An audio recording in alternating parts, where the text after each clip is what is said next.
There we go. So I want to be very respectful of people's time. I know people will be jumping in, so that is great. That's fine that they can do that. I just want to make sure that we give the opportunity for the panelists to be able to share with us these wonderful pearls of wisdom and nuggets that we're going to have today. And I was not having any problems with my presentation until now. I even tested it. Okay, here we go. So share. Okay. So, good morning, good evening, good afternoon. My name is Stephanie Austin. I am hailing here from Frisco, Texas. I am the Executive Director of Global Chamber Dallas Fort Worth.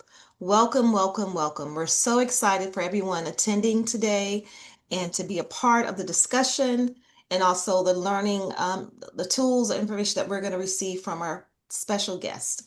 I am calling our team today the Dream Team because of so many things that they're going to share with you and who they are and what they do. I'm just so excited and elated to have them here today.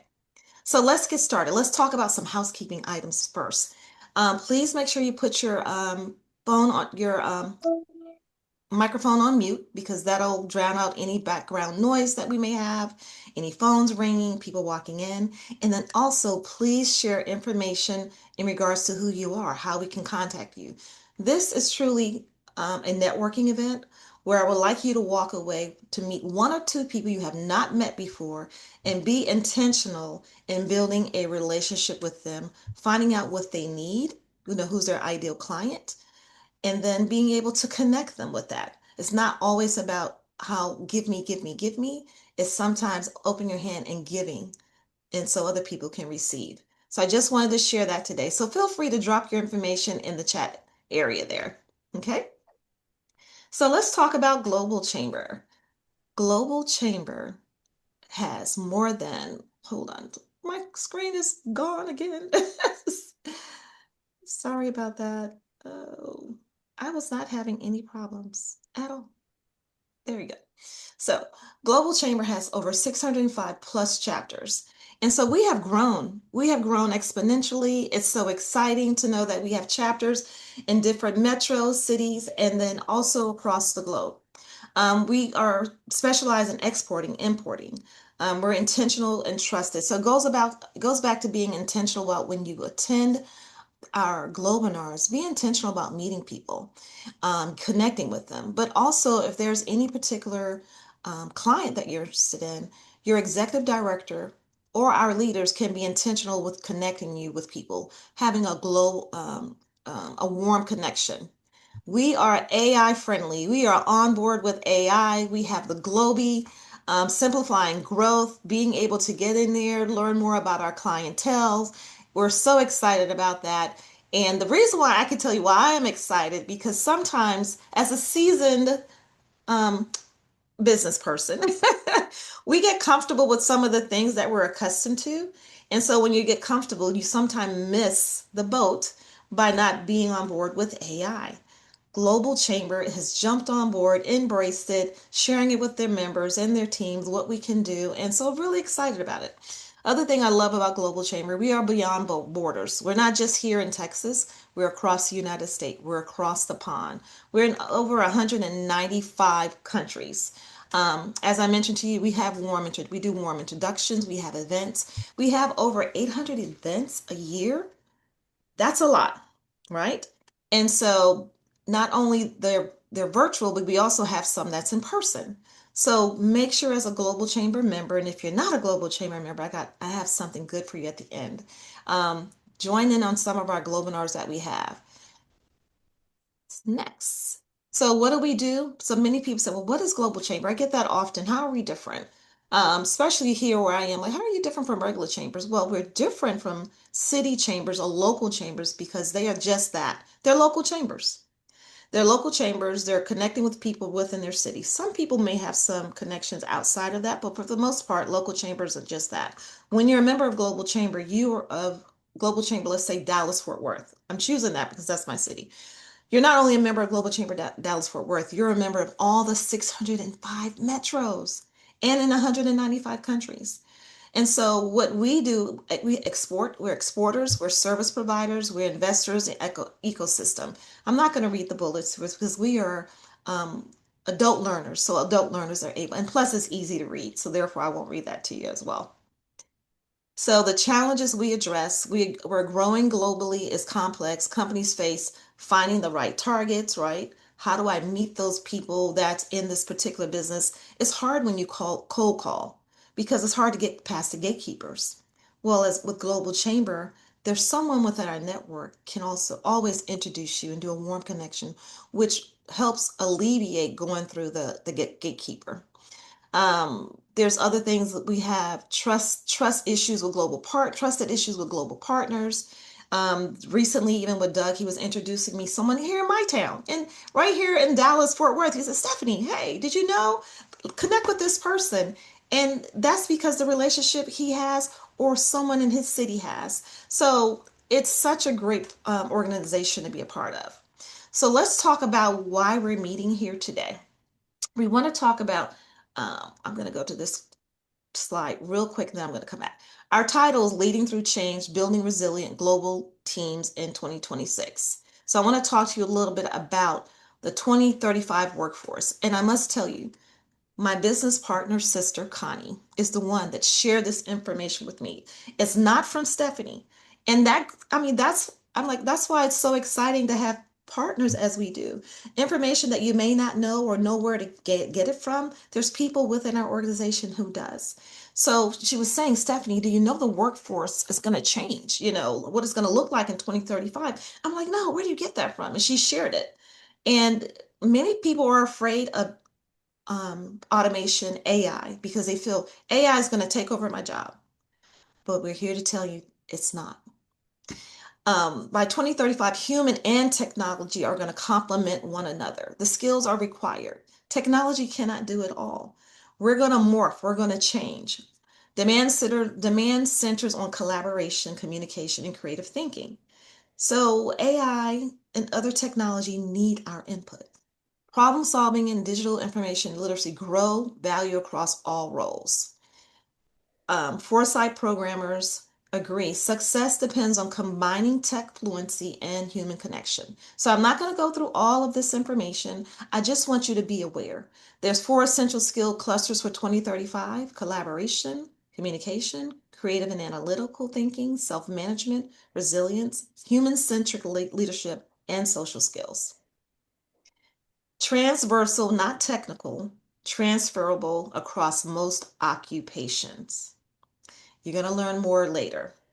So hang on. I'm just giving you nuggets. You know, like when you go fishing, you just cast the bait out, you just give them little nuggets. High skill intensity, nearly 90% of new roles to 2035 will demand professional level proficiency. Tech complementary, human skills enhanced by AI, data and digital system. And so if you think about how you might be using AI now, even if it's not a limited version, how it helps you with your role or what you're doing, what you're creating, what you're writing, it still needs your interaction. It still needs your thoughts. It needs your input. So enough about that. Enough about me, of what I've shared. I'm going to let the experts, because these are my experts. I call them experts. But these are women who are leading through change, building resilient global teams in 2026. I'm going to introduce to you Connie, Susan, Ruby, Mijong, and of course, you guys have already met myself. And so, as I introduce these ladies, they're going to tell you who they are, what they do, and who's their ideal client. And feel free again to put your comments and your thoughts in the chat, as well as introducing who you are. So, Connie, I'm handing the baton to you. Oh, thank you, Stephanie, and welcome everyone. I'm Connie Kanansky from Exceptional Sales Performance here in Phoenix, Arizona. I work globally, and my claim to fame is that I am a sales call reluctance coach, meaning helping people that have that hesitation, that prospecting reluctance. So, my ideal client is someone who is suffering from that, and it's really impeding their success. And also, I coach small teams, 4 to 5 people. So those are my two, and I look forward to learning from everyone. So Thank you. I'm complete. Thank you, Connie. I appreciate. Thank you so much. And the next speaker person presenting is Susan. Thank you, Stephanie. Thank you, You're Connie. welcome. I'm Susan Asadi. I'm based in Brooklyn, New York. I lead a PR firm called GAPR, and we specialize in expert-driven and thought leadership campaigns. I'm grateful that I've gained some respect from my clients and also from the media that I serve because I reach out to the Wall Street Journal, Financial Times, New York Times, people like that on a regular basis. So, what we do, we're able to get medium sized businesses exposure that often is only reserved for Fortune 500 companies. In addition to that, I also lead a small nonprofit. I do work with nonprofits, but I co founded a nonprofit called Safad House, and our work is to help refugees and immigrants share their stories. And also, as everyone here knows, we all serve as executive directors, except for Connie on other chapters. I serve the New York City market. My ideal client are companies that are getting ready to go public. My ideal connectors are IR firms and lawyers and capital raisers. That's it. Thank, Thank you. thank you. Thank you so much. I really appreciate you sharing. And Mijang, you're next. Yes, hello. Hello everyone. First of all, thank you very much, Stephanie, for inviting me today. My name is Mijong Hibbets. I'm actually joining from um, snow-covered Baltimore, Washington area. Um, I am international business market entry strategist, specializing in helping mostly Asian companies, particularly based on my background, South Korean companies, help them to successfully enter and then also develop their business and then grow and expand in the US market. Um, as Susan mentioned, I'm also serve as executive director of the Global Chamber of Baltimore, Washington, and helping companies, connecting through the chamber connections for growth opportunities. The company that I have is Robert and William. It is based in Maryland and then work with Asian companies, particularly in tech companies at every stage of their US market. Some are startups and some are medium and some are large, but I help them to understand local customers and validate their product market fit, and then also find and develop their in-country partnership. And also helping them investment mapping as well as consulting on how to raise capital in the United States as well. So my ideal customer would be companies who have a plan and resources to expand in this gigantic US market, or vice versa, US companies are going to overseas in Asia, looking for resources and some guidance and advisory services. Thank you very much. Wonderful. Thank you so much, Mijang. And last but not least, Ruby. Hello, everyone. So for my introduction, I am Ruby Golo, founder and CEO of Global Trade Consult, a consulting firm based in Accra, Ghana. We specialize in helping overseas companies navigate market entry and expansion into Ghana. I am also the executive director for Global Chamber Accra chapter, where we foster business connections and growth. My ideal client will be anyone that has appetite for Africa, most especially Ghana, and wants to explore my market with products and services. I'll be delighted to help you. Excited to share insight and learn from today's discussion. Thank you. Thank you, Ruby. Thank you so much. And so I'll introduce myself. I said earlier, my name is Stephanie Austin. I am the Executive Director of Global Chamber Dallas Fort Worth, but I'm also the founder and executive leader for Austin Global Solutions. And what Austin Global Solutions of, we provide the main thing is that we're here to help physicians and medical practices to be more efficient in what they do. And that's what Austin Global Solutions is there. We help solve problems in the healthcare arena. In addition, we provide administrative support virtually. And so my team is overseas and within the US. I have a team that's in Zimbabwe, and I also have a team that's here in the US. And so that's what Austin Global Solution does. And so my ideal client would be small business, physician practices. All right. So let's get going. So we're going to go ahead and get started and kick off some questions. We have a question here for Susan. And Susan, what I would like to know, from your perspective, what are the most significant changes global leaders must prepare for in 2026, organizationally, culturally, or technology-wise? Thanks, Stephanie, for the question. So from my perspective, the most significant shift global leaders have to prepare for in 2026 is the growing complexity of multiculturalism inside the organizations that we work with and across the partners that we engage with globally. So the ability to navigate cultural nuance is no longer a soft skill. I believe it's also a strategic imperative for companies. To give a little context to my lens and how I form my opinion, I was a child of the only Jewish family in a small southern town in Alabama. Many people don't believe it, but I'm from Alabama. From a young age, I understood what it was meant to be an other. My parents taught me to stay aware of my environment, to listen closely, and to understand how people's backgrounds shape their perspectives. If we wanted to accomplish something together, the first step was always to listen with empathy. Another foundation for me came from my academic training at NY Tisch. I received my MFA in theater directing there. That work taught me to draw out subtext to understand that what people say is often not what they really feel, and that their objectives may run counter actually to the words on the page or to what they're saying to you. So that ability to hear beneath the surface has stayed with me. So fast forward to today as a global leader running my own PR practice and serving as the ED of Global Chamber New York, I draw on both of these early experiences and I lead with an empathetic ear. So I try to pay attention to nuance. So as global business becomes more interconnected, I think, Stephanie, leaders must become more attuned to the other, whatever form that takes. It's not just ethnic, it can be economic. Okay, it can be religious, but it can just be that they grew up in a small town and you grew up in the city.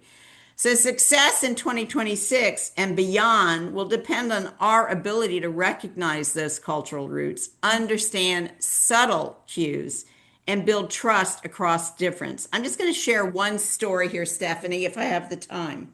Do I Yes. have time to keep going? Okay. Yes. Subtle. Okay. So, in my role as a publicist for a client who had a major subsidiary in Missouri, we held a press conference with the CEO and members of the local community who had raised concerns that the company's expansion was actually polluting their water supply. So, the CEO had prepared a statement, and we had conducted extensive crisis management training in advance, which is what I do as a PR person. And during the press conference, a community activist stood up and accused the CEO of lying. She's a Native American community member. He was from Maryland and educated in an Ivy League school. His tone was patronizing, and she grew increasingly defensive. Others in the community, her supporters from the Native American community present in the room, were also becoming upset. So as the moderator of the Q&A, I could feel that the tension was rising. So I chose to walk over to the activist and quietly told her that I wanted to arrange a one-on-one conversation between her and the CEO after the event. She was upset at first, but I explained that if we had a private meeting that I would set up, she would have far greater impact and actually a real opportunity to make her case to him. And I assured her we would schedule it for the next day. So Okay. basically, Stephanie, instead of leaving the room with escalated tension, she took a breath, calmed down, and agreed to the meeting. And most importantly, I helped mitigate the tension, but also the company principals were able to come to a positive solution. Wonderful. Thank you so much, Susan. I truly appreciate that. Thank you very much. That is some good information. Being attuned to the others' economic, their situations, not necessarily from an ethnic background, but economics, financial, reading the room, right? Knowing that going forward, even for 2026, what is that going to look like? What are the significant changes we need to look for? Thank you so much for your response. Mi Zhang, I'm going to you next. I would like to ask you, what does resilience truly look like in a global workforce today? And how was that definition shifted over the past few years? Wow. Stephanie, thank you for the question. You're I welcome. think it I is a know it's a mouthful. Oh, yeah, I think it is really, really big question, right? Resilience in the global workforce is a very broad topic. Yeah. And I'm just sharing what I'm sharing reflects just the one perspective based on my experience working in international business. And I'm sure there are certainly many, many other really valid viewpoints here.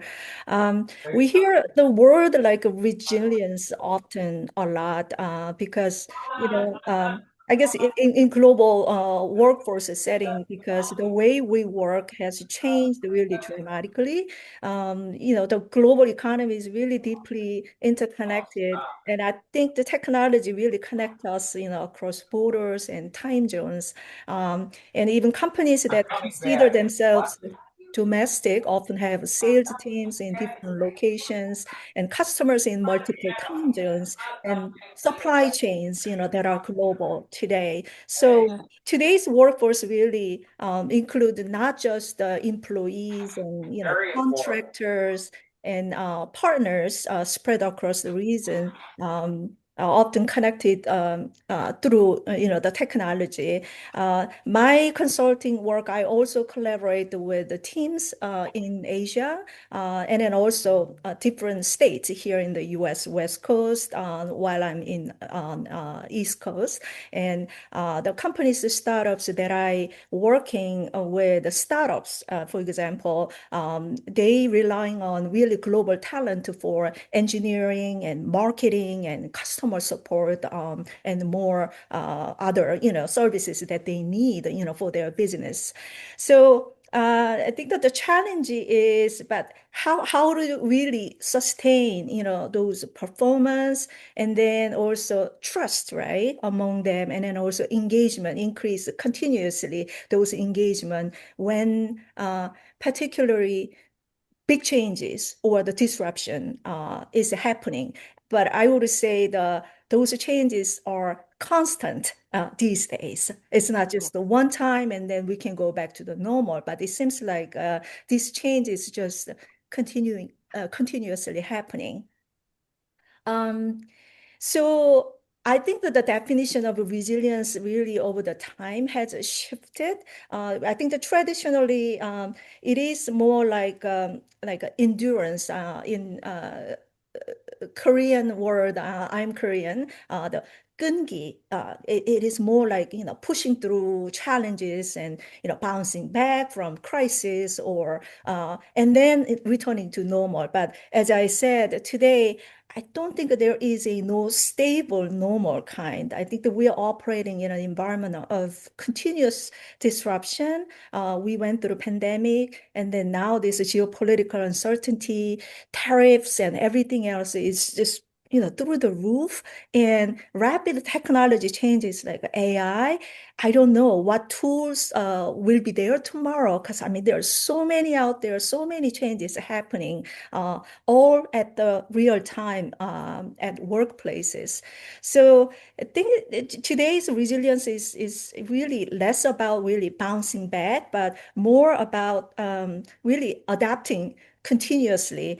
And I'm a really fan of reading one of our Global Chamber member, Bill Edwards, the global newsletter. And then this time he mentioned in there the CEOs confidence about economy kind of like improved compared to the beginning of 2025 and now. Um, 2025 at the beginning, I mean, the uncertainty was really, really high. But why it has improved is not because uncertainty has subsided, uncertainty has decreased, but CEOs actually learn how to live or how to operate within it. I mean, that just tells that this changes is not a one time and then, we are wishing go back to very stable, but we are actually living in it. And therefore, resilience is really not just recovering from, the one crisis as another, but we are actually living through for the sustainability and sustainable growth. So I think that's the kind of like that I see it, the change of the meaning of this resilience over the time. And as I said, like, AI evolving so rapidly, I don't think resilience is just about mastering like, every tools out there for competitions and efficiency and things like that. But it's more like having the mindset or the culture to accept those changes and then how to keep learning and experiment and engage with the changes rather than just resisting it. So, Absolutely. Thank you so much, Mijong. I truly appreciate you sharing that. You know, one thing that is constant is change. Change is constant. And, I heard you say talk about resilience. Resilience, you stated that was endurance, pushing through in crisis. And I think you said bon jean. Did I say that right? The Korean, what's the Korean way you said 끈기, bon? 끈기. Oh, Gungi. Okay, Gungi. Oh, I can't even read my own handwriting. Gungi, and so resilience, we in this state and time, change is going to be constant. And so therefore, how are you going to be resilient through the change, And so I truly appreciate what you shared. I think also during the time of change, there's a trust component. And so with Connie, I want to ask you, how do you intentionally build trust and cohesion across geographical and culture diverse teams, especially in virtual environments that we live in today? Yes, yes, it is complex. And trust and cohesion across geographical and culturally diverse teams, they don't happen by accident. And what I do when I work with teams is I have them co-create what we call as a team alliance. So design a team alliance that is a living agreement and where before they ever get to work, they design what kind of culture do we want to have? What kind of atmosphere? What are we going to do when we have difficulties to decide ahead of time? How are we going to thrive in this partnership? And they consistently revisit it. So they answer questions. I'm working with a team right now, and they were, how do we make decisions when we're all not present? Or how do we raise concerns without damaging relationships? So all this when we work, there's not no conflict, where everybody's looking at how are we going to deal with these? And then how am I going to be accountable for this? And giving permission to call the accountability with each other. And this is a living agreement that is consistently revisited. So instead of just saying, hey, trust each other, they're going to trust that conscious identity that they have created for their team. Mm. And if somebody leaves, guess what? They come back. They start at the very beginning when somebody comes onto the team. And so it's a living, breathing agreement that is frequently revisited. And it just really does create that trust within the system. The team is a system. Wow. So sometimes that's very interesting. Sometimes we forget, like you do all this work initially and then it's done and then you move on. But I like the fact that you says a living, breathing agreement that you're being deliberate with and continuously reinforcing it. Yes. I love that. That's a mouthful. I love it. because you just think, hey, I did, you want to check that box, I did it, it's done. I've spread the information, the policy, but it's building that relationship. And then also, as you mentioned, when someone's new, how do you make sure you're getting them caught up and on board? Because we're going to be at different levels if I've been with the organization a little bit longer, right? And Yeah. then refreshing. Sometimes you have to refresh and change some, make some tweaks into what you may have created as the living agreement. Times Yeah. change, but that trust is important. So that's wonderful. Everyone, if you have any questions, please put it there in the chat. We're going to go to Ruby, and then I'm going to pause and let people ask questions from the first round of questions that we have, and then we'll go to the second round. So, another thing that I wanted to say, Connie, in regards to what you said, there's a technology component to that, right? And so, with that being a technology component, we have to make sure as a business that we're keeping up with the technology piece and incorporating it with our businesses. So, Ruby, my question to you is what skills and leadership competencies will be essential for global team members and leaders in 2026? Oh, I'm sorry, that's not Ruby's. Ruby, I read the wrong one. How should leaders balance? You can answer that though if you want to, but the question I have for you, Ruby, is how should leaders balance technology, automation, and AI with the human side of leadership when managing global teams? Mm. Thank you, Stephanie, for your question. Very You're interesting welcome. one, which definitely relates to what Mijon earlier said. So, while the use of technology, automation, AI are amazing tools for industries worldwide, I think that today's leader must put human face to whatever we do. We must show empathy and treat people as humans alongside the use of the various tools that we have available. As leaders, we must be intentional in creating innovative ways to engage with people. And an example could be to organize, let's say, happy hour time so people can get to meet, interact, and socialize with each other as often as possible. One of the things I admire in the US is the use of Spirit Week.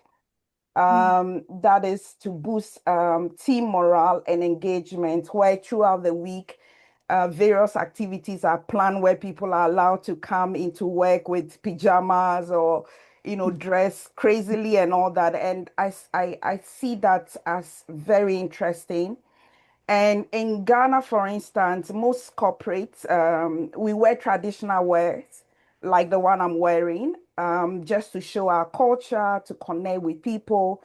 We do use sports, local sports challenges to get together.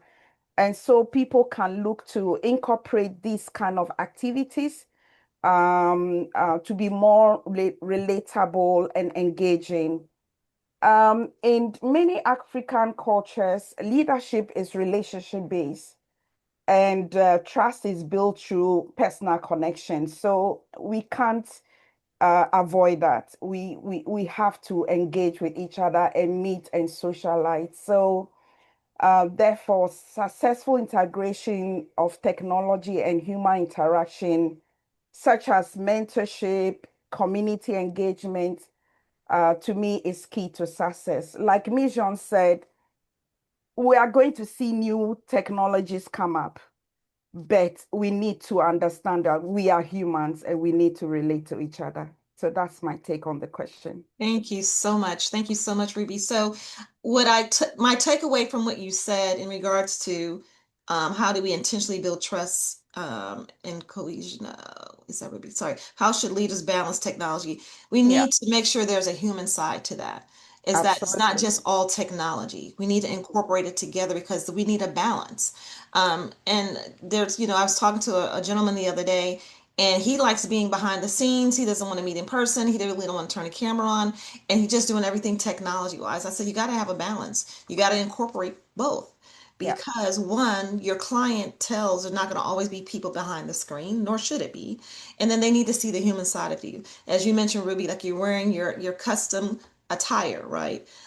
yeah, You also talk about connecting, being intentional. So I'm going yeah, to pause for a second. I want everyone in this conference here and to choose one or two person that you don't know and meet with them. And don't say, well, they don't live in my state or my country. It doesn't matter. It need to be intentional about networking today. One or two people that you can connect with and that you will reach out to afterwards just to meet with them, even if it's 15 minutes of virtual meeting. Hey, this is who I am. Tell them who you are, what you do. It's not necessarily about receiving, but it's giving. How can I help you? What can I help you with in your business? It can be a referral, or they may not need your service, but they may know someone who might, or they may know someone in your city. Dana, hey there, I see you raise your hand. Love to. Thank you for that. I mean, really enjoying all of the contributions and insights. In terms of the one person, Stephanie, that you want us to reach out, or possibly two, did you want us to kind of put that name in the chat just to kind of hold one another accountable, or just Yes, go ahead. See, okay? this is why God gave me my sister here. Yes, Dana. Tell us who you pick. Just pick one person. I won't overwhelm you. Just pick one person. We're gonna go Okay, on I'll to the put it in the next. chat. Yes, Thank put it you. in the chat who you're going to connect with. I can tell you who my person is. I have four that I'm going to connect with, but it's my ladies here that's on the panel. We were talking before the event. I'm like, I know who they are. I've seen them, but I have not been intentional. So I'm going to meet with them individually just to spend some quality time to get to know who they are and how can I help them. So, not saying you can't choose any of my four sisters, you can. However, I'm just saying that's my accountability, the four that I just mentioned. So, we're going to go on to the next question while you all put that information. Please also put how we can contact you. People can connect with you on LinkedIn or whatever the case in the chat as well. So, we're going to move on to Connie. I'm going to go to you here in regards to what advice would you give leaders who are building or scaling global teams for the first time? You and Mi Zhang were tag teaming on that. So if you both can unmute your mic and jump in and chime in together, that would be great. Well, remember that your mindset travels faster than your strategy, and people don't experience your plans first, they experience you. And I always tell people, master yourself first. That is the most scalable leadership move you'll ever make.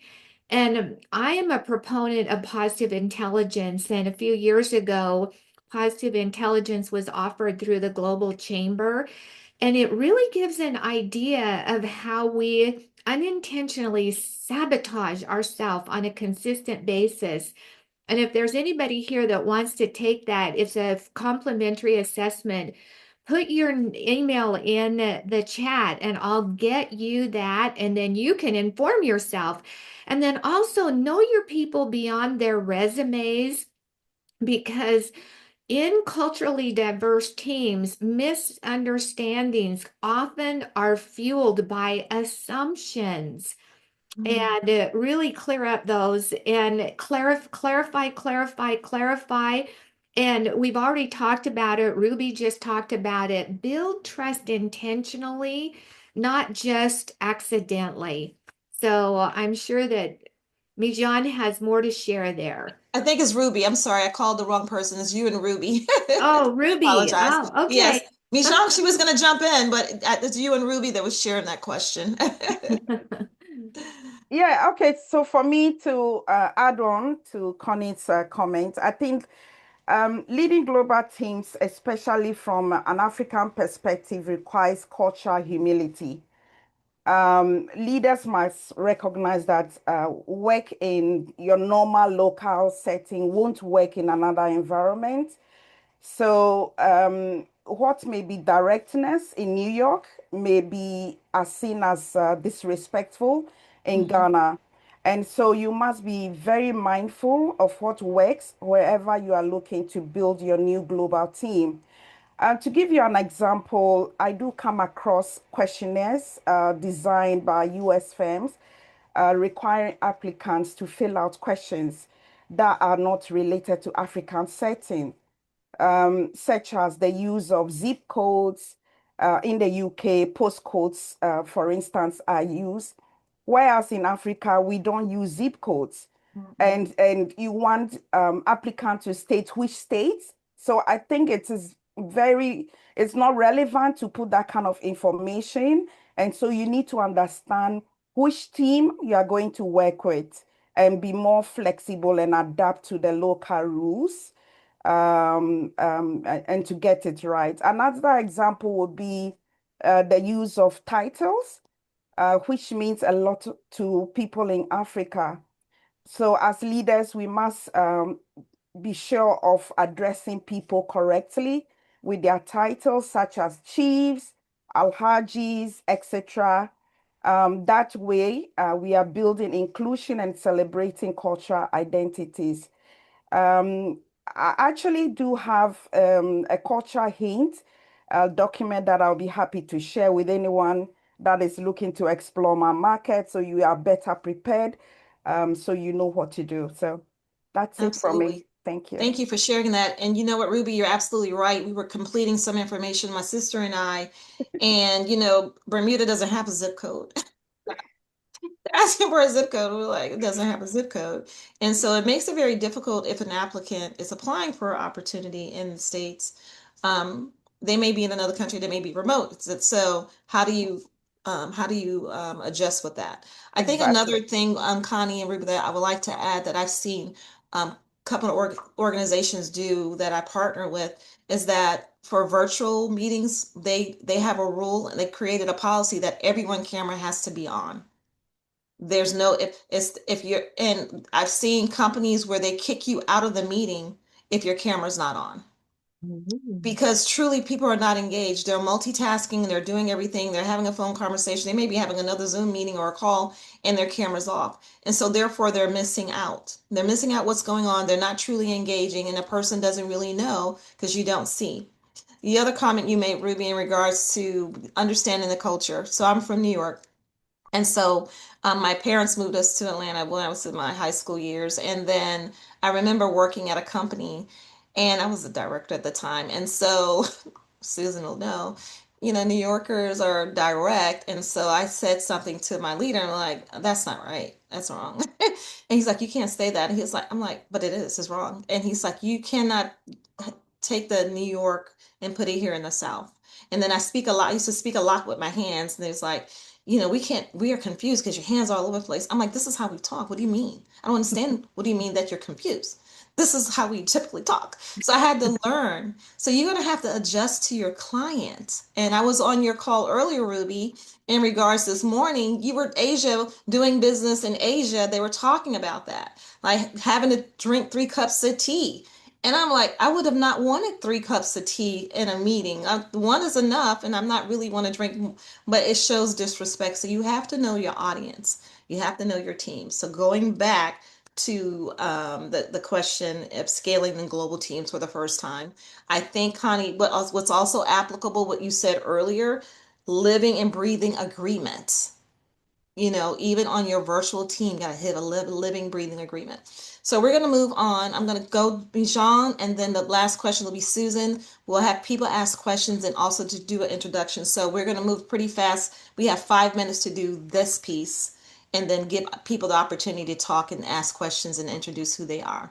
So the question I'm going to ask you, Mijong, in regards to what skills and leadership competencies will be essential for global team members and leaders in 2026. Yeah, when I prepare, the answers for these questions, I put down quite a lot, but I'm gonna just focus on just very few things because of the time. Uh, No problem. but I wrote down like clear communication and then also effective use of technology and willingness to keep learning. And we already talked about intentional, the trust building piece. Um, so clear communication, I think is a very important, that as a leader. But good thing is we talked about AI and another technology. Technology can actually enable that part among this dispersed and diverse, the group of workforce, right? It can actually play an important supporting role. And we talk about also like accountability, how do you know, these people are not at the same physical location and, the all across the border. So, I mean, there are the tools like we use all like a CRM or the project management the system. It can actually help create actually clarity because regardless of a time zone, everybody can get access to and what actually their responsibilities and timelines and then expectations as well. But so when it is used well, this system can really reduce, the confusion. And then when there is something gets stuck or, some kind of a problem, how to escalate to or, the where to go. And not everybody is available. Then sometimes you don't know, the who to talk to and who to go for making those type of a decision, right? So utilizing those technology, I think can help definitely. But again, we all said about this human aspect as well, right? So as a leader, I think that you have to be very transparent and clear when actually expectations or priority has shifted. Instead of talking about excuse or not transparent, I think you have to actually lead with a clarity and clear communication and putting in some sort of like a clear system, the where process is really, the well established. As Connie mentioned, some sort of, contract or agreement, that type of thing. I think that will be a great skill or the competency to have in this type of a global, the workforce environment. Absolutely. Thank you so much. I mean, that is very beneficial. And see, when we listen to what everything kind of ties in together that each panelist have stated. I like the fact, Yijang, in regards to having some clarity, right? Having clear leadership, because that's going to be important, especially as we, for global teams, and leaders for 2026. Clear communication. That's important now and for the future.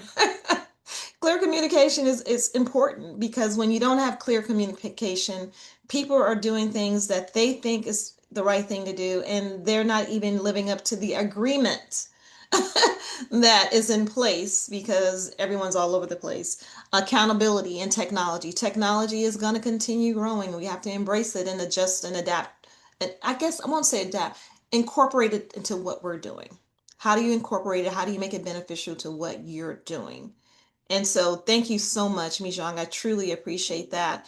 And so I would like to talk a little bit because you mentioned about leadership, right? The leaders, leading out. And so, Susan, my question to you is, how has your own leadership style evolved as we change, as change has accelerated across global teams? And we have about 2 minutes for that. And then Okay, we'll I'm going go to be to fast. I'll keep talking. Okay, Stephanie, not a thanks for the problem. question. So, in my PR practice, which is communications, by the way, which is what we're talking about, I work with companies across multiple countries, and my leadership has been shaped by navigating cultural difference. So, as we all know, everyone's repeated, I'm from New York, so I have a very direct style. Not born there, but I have it. Okay. And I have urgency in how I communicate. But one of my main clients is based out of London. So, where we all know the business culture in London is a little bit different, more measured pace, decision making slower, and meetings tend to be more formal. So working across these two cultures has pushed me to evolve and balance my natural tendencies as a New Yorker. So I like to use examples, and I'm going to use the example, Stephanie, bear with me. A recent situation with this client, the CEO had, this company has gone through several CEO transitions, which often creates challenges, particularly for public companies. So they had a press release that they put out, and a Wall Street Journal reporter asked me, can I speak to the new and the old CEO? Because in the press release, they were announcing something that was basically saying this new CEO has started, but it was not clear about why the former CEO was let go. And so the company said, I'm not going to comment on that. You're going to have to tell them I'm not available. Well, you don't say no comment to a reporter. And so what I do is communicate out. And what I'm talking about is communicating to what is considered US media. So I'm not talking to African media. I'm not talking to Korean media. I'm talking to the Wall Street Journal, which is based in New York, even though they have bureaus all over the world. So I encouraged the company to allow the CEO to speak. I helped them prepare talking points. I took them through crisis management training. And because they were prepared and they came up with very clear answers, even though the reporter had very direct and pointed questions, the result was the story did not come out negatively. The reporter did not get, the CEO did not get defensive, but the story came out well. So basically, what I'm saying is that, my leadership has evolved, Stephanie, by understanding how to work with the British, style, to speaking to that CEO who maybe wants a more formal approach, but still getting the result they wanted, which is basically people want a good story. And they got a good story. And I don't know if you've been in situations in public or private companies. When a CEO is let go, they're not going to say they were fired, but you have to address and understand how to mitigate the questions that are going to rise. Okay, hopefully that answers your question. Wonderful. Yes, thank you so much. Thank you, Susan. I appreciate you sharing the story. And so it just all goes back again to communication, being adaptable, incorporating technology, um, having an agreement. It all pulls in together. And so for 2026 and 20 to, looking ahead in 2035, how do you be open to be, how are you resilient in change? How can you be resilient in change? How can you incorporate, navigate? So without further ado, if anyone have questions, please put them in the chat, but I would like to get started. We have 7 minutes, so that means you have 30 seconds to introduce yourself. And so I am going to call on people. And of course, I'm going to call on my board chair first. Anthony Piccolo, he's our board chair of Global Chamber DFW. He's Batman and I'm Robin, or he's the Batgirl, No, And so Anthony, she's Batwoman, and I don't know who I don't know who you're Batwoman's Batman. You're assistant is. Batman. But anyway, no, it's great to be with you, with all of you. As Stephanie said, I'm the chairman of the board for DFW for Global Chamber, also the CEO of Performance Scoring. We are a people, performance, and project management tool. We're known for our meeting management platform. That's how a lot of people know of us. We private label our tool in different industries and verticals, Loop, Spire, and K through 12, and we're a 5-year. We held a strategic partnership with EOS. If you're familiar with the entrepreneurial operating system, a lot of global chamber businesses are, just because kind of the size and scope. But yeah, really informative talk, Stephanie. Really appreciate you putting this together, and Connie and Susan and Mijong, Ruby. Y'all did a great job today. So thank you so much. Thank you so much. Thank you, Anthony. We're gonna go next. I'm looking at my screen. So next, Bernd. Did I say your first name right? Bernd. Is it Bernard? Is it Bernard? Uh, Thank you. No, it's Bernd. It's German name. Think of the Oh, animal, the Bernd. bear, and add ND, Bernd. Bernd. Okay, great. You have 30 seconds. Thank you for the opportunity. I would like to comment on every presentation. Thank you so much for sharing all your thoughts. The bottom line for me, with 30 years of experience in corporate world, is people buy from people. So if they like you, they will buy from you, whatever you offer, right? So that it's the bottom line. What I would like to announce is, and I already put some links in the chat, is I live in Phoenix, Arizona, work for World Strings Promotion, a music industry company. And I'm involved in it's what's called the Nursing Rocks concert series. So if you go to LinkedIn, check out the site. What we're doing is we organize concerts, sponsored concerts across the nation in each major city. We want to honor and celebrate, it's another part, celebrate nurses across the country. One of the cities on top of our list is Dallas. So stay Oh, tuned. We're coming to Dallas likely in May or June. And we're I, working very closely with Texadona, which is the Texas chapter of NADONA, which is the National Association of Directors of Nurses Association. So stay tuned, oh, check us on, connect with me if you're interested to learn more. definitely, Thank you. definitely gonna connect with you because of my healthcare background, and so Dana as well, and Anthony and I. So we would definitely would love to meet with you when you get here. The Yep. next on the screen is Lothar. Your next 30 seconds to shine. I'm Lothar Solomon, and I'm with ZG Worldwide. We're a multi-specialty group of consultants and subject matter experts. I'm a member of Global Chamber Chicago. One way to look upon us is In a way, we're a platform company like Amazon. Amazon doesn't make most of the stuff that they sell. We're a platform company that has many independent contractors who we represent, but they're not our employees. So Oh, that's how we operate. thank you. Thank you, Yeah. Lothar. Appreciate it. Dana Austin, you're next on my screen. One, thank you, Stephanie, so much for you and Tony putting together this incredible dream team. Indeed, I want to just mention one thing because I think it applies to everything that someone said. Adapting continuously. Thank you for that, Mijan. That's the world in which we live in. So I am Dana, Dr. Dana Austin, here in Atlanta. I'm the director for Global Chamber Author Series. We have our new executive director on, and hope she gets to introduce herself. But I also, my background is healthcare as a nurse and clinical research. And I have an organization, nonprofit, Transformational Writers Academy, creating global authorpreneurs. So you business leaders who need a book or want to become a part of our business anthology this year, that's what I'm looking for. Reach out to me. And if you're already published and want to be featured on our Global Chamber Author Series, please reach out. We'd love to have you. Thank you, Dana, so much. I appreciate it. David, you're next. David Hahn.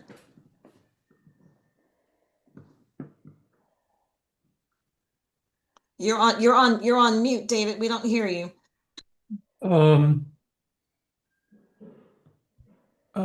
Nice to meet everybody. My name is David You? Hyun. In Korean, it's pronounced Hyun. Okay. I was born in America, so I don't speak Korean, but I have a lengthy heritage going back to Korea. Uh, my grandfather was the first ambassador from the provisional government of Korea from Shanghai in 1920. So I have a lot of heritage. Number two, I'm a licensed architect. I graduated from USC and then MIT. My major achievement to date has been the design and development of a very noteworthy shopping center in downtown Los Angeles called Japanese Village Plaza. Shopping center in Little Tokyo, 89,000 net rentable square feet, 2.4 acres, as part of a redevelopment project in downtown Los Angeles. I have an MBA degree in real estate finance from USC. I taught at USC real estate development strategy and financing. I boil it down into two simple concepts. Frank Lloyd Wright, the famous architect, said form follows function. The real world that I discovered in through the School of Hard Knocks says that form follows finance. And when you put the two together, what happens is that a marriage occurs, and I call it, it's my own euphemism, I call it the romance of real estate. When you have a beautiful design and a beautiful financing, and the investors make a hell of a lot of money, you have the romance of real estate. Everybody loves that piece of property. Wonderful. The analogy between the human beings and real estate is very similar. Most humans today, if they take care of themselves, can live to 100 years of age. Real estate can also live to 100 years of age if you manage it properly. And then at the end of 100 years, the building's going to fall apart. Absolutely. Absolutely. David, I don't want to cut you off because people are jumping off. We're at 1 o'clock and I need to get Anita Okay, in. I'm over. Thank you. Nice to meet Okay. everybody. Anita, did she jump off? Oh, there you go. Anita, do you mind introducing who you are? And then I want to get Crum in there. And hey guys, just so you know, when your camera's off, it puts you at the bottom of the screen. So when your camera's on, it boosts you all up. That's another reason why your camera should be on. But Anita, would love to hear about you. Thanks, Stephanie. Anita Rodal, President of SBPI Services. I offer private pronunciation coaching. For the past 40 years, I've put my degree in linguistics to very good use, helping foreign business professionals, actors, and diplomats speak region-neutral American English. My company, SBPI Services, represents several currency exchange companies, and we help real estate investors and global companies, importers as well, lower the rates and risks of currency exchange across the borders. And within the US, we broker SBA, working capital loans, equipment loans, and other types of business financing.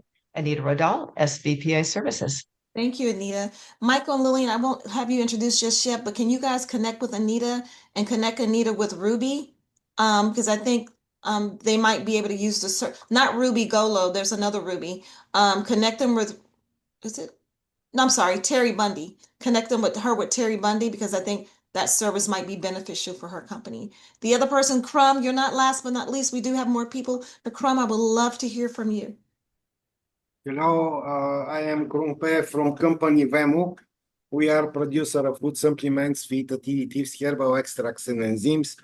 We are located in one small country in Southeastern Europe. This is in Bulgaria. We produce organic food supplements for sports, for active people, also for health. Our products we export in 30 countries, and we want to develop our market and to find new customers. Thank you. Thank you so much, Crumb. I appreciate it. Barbara, I've heard some great things about you. You're going to have to share, otherwise somebody else is going to spill the tea. So Barbara, we'd love to hear from you. Did she? Oh, she jumped off. Oh, there she goes. Oh, okay. You have to unmute if you can, Barbara. I see you there. The camera was on and then it was off. But that's fine. If you can unmute so we can hear you, that'll be great. There we go. So I am a higher education consultant. I was formerly the president of a college for 20 years and provost. I work with many institutions of higher education through the Association of Governing Boards. Wonderful. Thank you so much, Barbara. Natalie, love to hear from you. Natalie Jerome, you're on mute if you're speaking. Going once, going twice. Terry, you're up next. You're on mute if you're speaking. Going once, going twice. All right, well, we're going to go ahead and end. We ran over 4 minutes. I want to say thank you so much to our panelists. We truly appreciate everything that you shared. We thank you so much for our participants, for attendees, for being here today.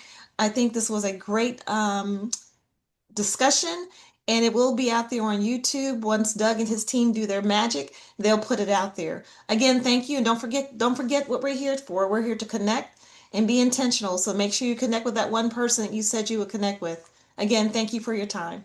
Thank you. Thank you very much. Thank you. Thank Have a you. good Thank one. you. All right. Thank Bye-bye. you all. Bye.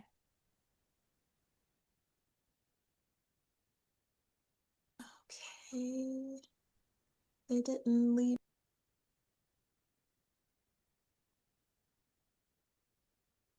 Well done, Stephanie. That went so well. Oh, she gone.